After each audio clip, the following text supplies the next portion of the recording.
Hello everyone, it's Rock from Rock Reviews, and today I'm going to be showing you how to recharge your AC in a Toyota vehicle with the 2A RFE or the 2A ZFE engine. Those would be cars like my Camry, the ES300H, the NX300H, the RAV4 of the last generation, the Camry Hybrid, all the Camry Hybrids, and the HS250, cars like that.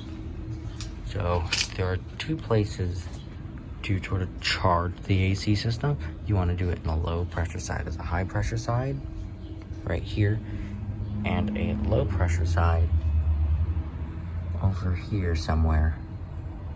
They're typically labeled an L or an H depending on the car. So it should be back here somewhere. Very easy to get to. So I'm gonna go look for this real quick and I'll come back to you when I found a place. So I finally found a location of the low pressure service port. It took me way longer than I thought. It's right there, it's labeled an L. So I'm gonna take that off. But first, I need to show you what the car does when you turn it on and run the AC. You also need to have the car on to do this job.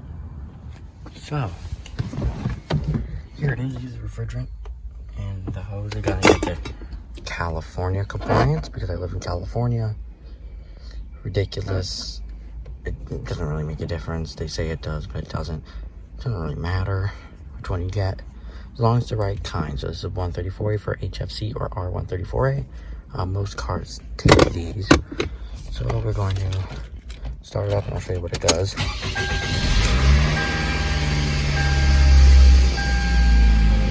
On, as you see, and you need to have the AC set to cold. The engine is cold right now, so it's not going to do too much, but I need to wait for it to warm up, and then I could turn this to the AC on. But it blows right now. It's blowing cool, but it's only 78 outside. When it gets like 97, it feels honestly really warm. So I'm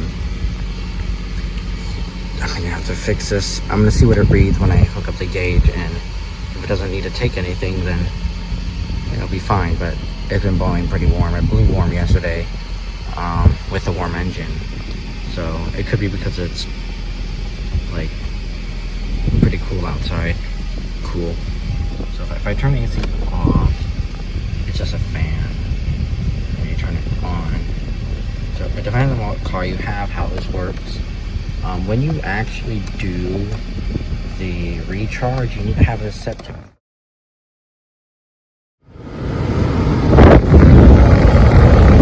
It gets pretty windy, but you need the engine to warm up first before you could do this. And there is actually instructions on the packaging to tell you how to do it, and I'll read those off to you right now. So here are the instructions. So, first off, you want to take off the low service port cap, and then it tells you all the instructions. Turn actuator valve handle clockwise until it's out to retract the actuator stem. That would be this right here.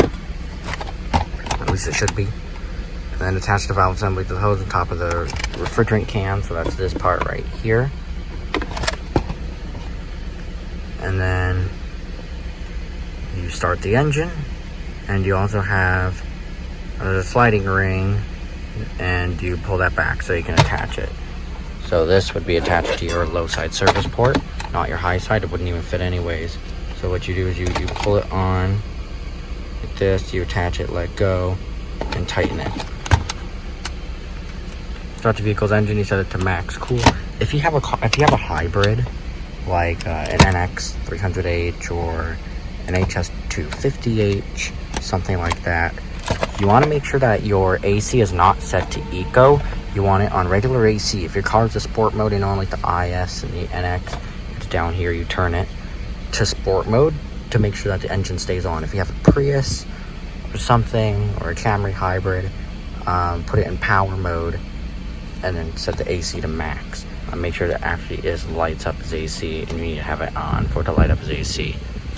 So this is just a regular older 5th gen Camry with manual controls. If you have automatic climate control and you have dual zone climate control, make sure both sides are set to low. Make sure they're both